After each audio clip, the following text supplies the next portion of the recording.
The 6th of May, 1945. Czechoslovakia. The war is one day from being over. Somewhere in a quiet room, men in suits are signing papers that will end 6 years of the worst bloodshed in human history. The guns are slowing down. The orders are becoming confused. Soldiers on both sides are beginning to wonder if today is the day they finally stop moving forward and start moving home. And then, a roadblock. 1 kilometer outside the city of Pilsen. Concrete dragon teeth. Across the road. Sandbag positions. Machine guns. 30 SS soldiers who have decided that the war is not over. Not for them. Not on this road. Not today. An American captain pulls his column to a halt. He tries to negotiate. He fails. He gets back in his jeep and picks up the radio. What he says next sets off a chain of events that will end without a single shot fired, but only because one man drives up in a jeep with 4 stars on his helmet and a voice that has broken harder men than a fanatic SS lieutenant with nothing left to lose. That man is George S. Patton. And what he does in the next 10 minutes on a dusty road outside Pilsen is one of the most overlooked moments of his entire career. Not because he ordered an assault, not because he outmaneuvered an enemy on a map, but because he chose not to. Because he looked at the last kilometer of a dying war and decided that winning it with words was worth more than winning it with blood. This is that story. If you are new here, this channel exists because Patton's real legacy is bigger than the slap, bigger than the ivory revolvers, bigger than the Hollywood version. Subscribe, because we are just getting started. To understand what Patton did on that road, you have to understand what the world looked like on the 6th of May 1945. The Third Reich was not losing. It had already lost. Berlin had fallen 8 days earlier. Hitler was dead. The German High Command was a ghost commanders issuing orders that no one received, receiving orders that made no sense, operating in a vacuum of collapsed authority that turned every small unit into its own isolated island of decision-making. Communication lines were severed, supply lines were gone, fuel was scarce. Units across Central Europe were simply abandoned, left on roads and in forests with no orders, no resupply, no contact with any functioning command structure. In that vacuum, ideology became the only currency some men had left. Across the landscape of Czechoslovakia, Austria, and southern Germany, these abandoned pockets of resistance dotted the map like embers after a fire, most of them dying out on their own, some of them still hot enough to burn. Allied commanders had a standard protocol for dealing with them. Push forward, clear the road, artillery if necessary, infantry assault to finish the job. It was grim. Mechanical work, the final sweep of a broom across a floor that had already been broken apart. Most generals did not stop to ask whether the last kilometer was worth the same price as the first. The mission had a logic of its own. The road was there. The enemy was on it. You cleared it and moved on. Patton had spent 3 years operating within that logic. He had pushed harder and faster than almost any commander in the European theater. He had driven his men across France, into the Ardennes, at the moment of the worst crisis of the Western campaign, and across the Rhine, when everyone said it could not be done. He understood, better than almost anyone, what it cost to move a column of men through a defended position. Which is exactly why, when the call came in from the road outside Pilsen, he did not immediately reach for the artillery. He reached for his helmet and got in his jeep. The American captain commanding the lead element of the column had done everything right. He had stopped the column at a safe distance. He had assessed the position, concrete obstacles, sandbagged machine gun nests, a Panzerfaust visible behind the primary position, approximately 30 men dug in and presenting a credible threat to any infantry advance on the road. He had done what a good officer does when negotiation seems possible before violence becomes necessary. He had driven a jeep with a white flag to within 10 meters of the barricade and gotten out. The SS officer commanding the accompanying and Depths roadblock was young, 20 years old, wearing a uniform that was somehow still pressed and tailored at the end of a collapsing war, an iron cross pinned to his chest like a period at the end of a sentence that history had already finished writing. He had the posture of a man who has decided that dying is preferable to the humiliation of surrender. He had been preaching that decision to the boys behind him, teenagers mostly, gripping weapons they had probably never expected to still be holding at this point in the war. The conversation was brief. The captain explained the situation clearly, the surrender documents, the radio reports, the artillery behind the column, the offer of prisoner processing and survival. The SS officer refused. He called it weakness. He called the road his grave and said his men had chosen it. He reached for his holster without drawing the weapon, a gesture designed to end the conversation. The captain walked back to his jeep. He had not panicked. He had not escalated. He had tried the right thing first. It had not worked, and now he needed someone with more weight to bring to this conversation. He picked up the radio and called it up the chain. Within the hour, the message reached Patton. There is a particular effect that Patton had on a scene when he arrived in it. It was not just the 4 stars. It was not just the ivory-handled revolvers, or the lacquered helmet, or the command jeep that cut through a column of vehicles like a knife through water. It was something in the way he moved, deliberate, unhurried, with the complete physical confidence of a man who had never once doubted that the ground he was standing on was his to command. His jeep came to a stop on the gravel at the rear of the halted column. He climbed out slowly, surveyed the road ahead with the cold, assessing focus of a man reading a tactical situation, and then walked forward through the parting crowd of American soldiers until he was standing 10 feet from the SS officer who had turned an entire armored column into a waiting game. The American soldiers went quiet. The SS platoon stiffened, and for the first time, something in their posture shifted.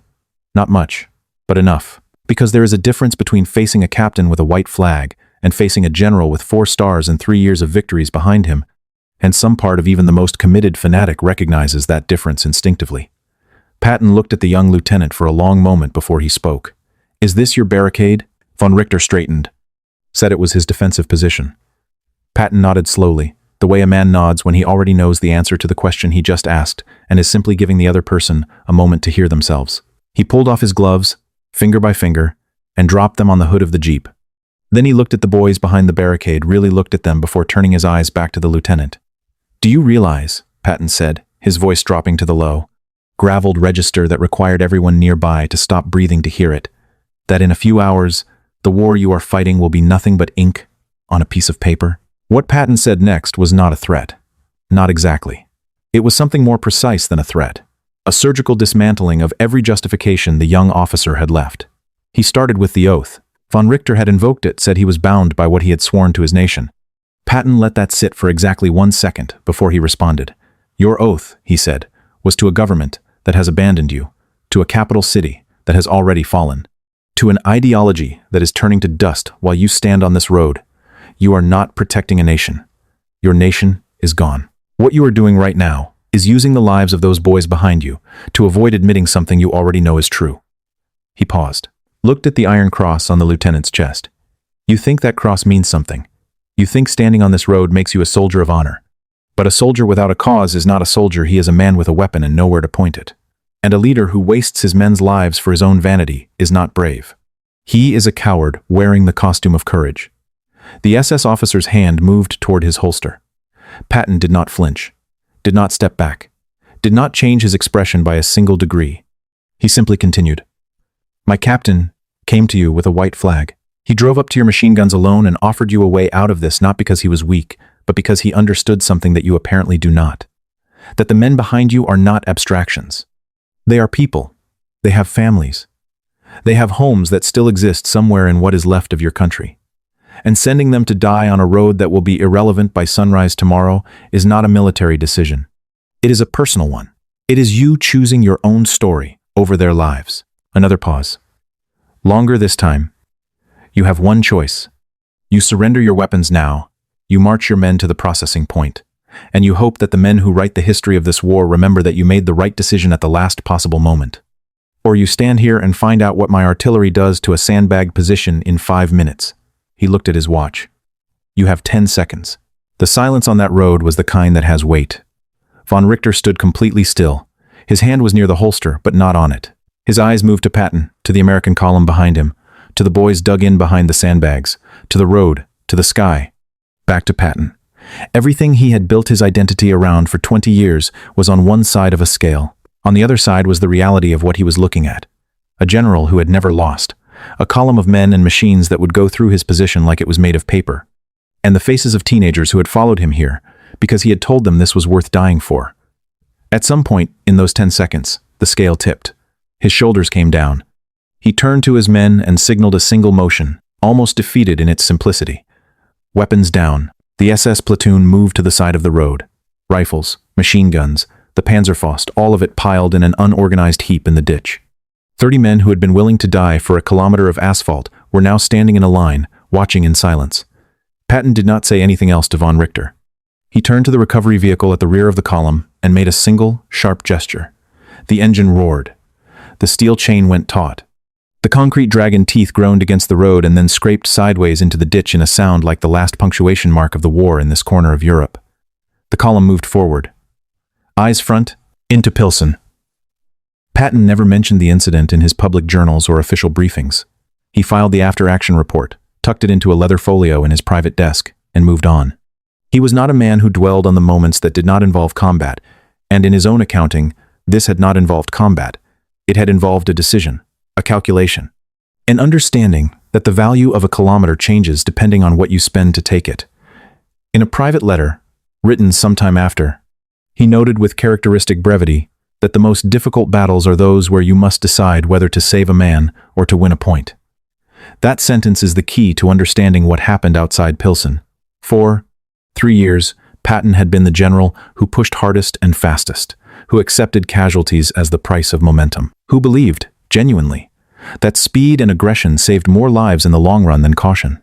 That reputation was not wrong. It was built on real results across thousands of miles of European road. But on the 6th of May, 1945, with the war one day from ending, Patton made a different calculation. He looked at 30 SS soldiers on a road outside a Czechoslovakian city and decided that the cost of clearing them by force was higher than the benefit. Not because he had gone soft, not because he was afraid, but because he understood, with the precision of a man who had been running these calculations for 3 years, that some ground is not worth the price. He drove up to that roadblock himself. He delivered the ultimatum personally. He stood 10 feet from a fanatic with a loaded weapon and did not blink. That is not the action of a man avoiding a fight. That is the action of a man choosing the right fight and choosing it with the same aggressive confidence he brought to every battlefield he ever stood on. Not everyone has seen it that way. Some historians have argued that Patton's approach that day set a dangerous precedent that negotiating with SS holdouts undermined the principle of unconditional surrender and signaled to future enemies that fanaticism could buy time. That every moment spent in conversation was a moment the enemy could have used to inflict casualties, and that the correct response to an armed obstruction at the end of a war is the same as the correct response at the beginning. Clear it and move on. Others have argued the opposite, that the road outside Pilsen is one of the clearest examples of what genuine military leadership looks like when stripped of all the mythology. That the courage it takes to pause, to exhaust every option, to deliver an ultimatum in person rather than from behind an artillery line, is a different kind of courage than what gets celebrated in the history books, but not a lesser one. What no one disputes is the result. The road to Pilsen stayed open. The column moved through. The men who had been halted at that barricade finished the war alive. And George S. Patton, the general history remembers as the most aggressive commander in the European theater, walked away from the last kilometer of a broken war without firing a single shot. Some victories do not make noise. If you want more stories about the moments that reveal what Patton actually was, not the myth, not the Hollywood version, but the real man making real decisions under real pressure, subscribe. There are more of them than you think. And tell us in the comments, if you had been in Patton's position on that road, with the artillery behind you and a fanatic in front of you, and the war one day from being over, would you have talked first? Or would you have skipped straight to the guns?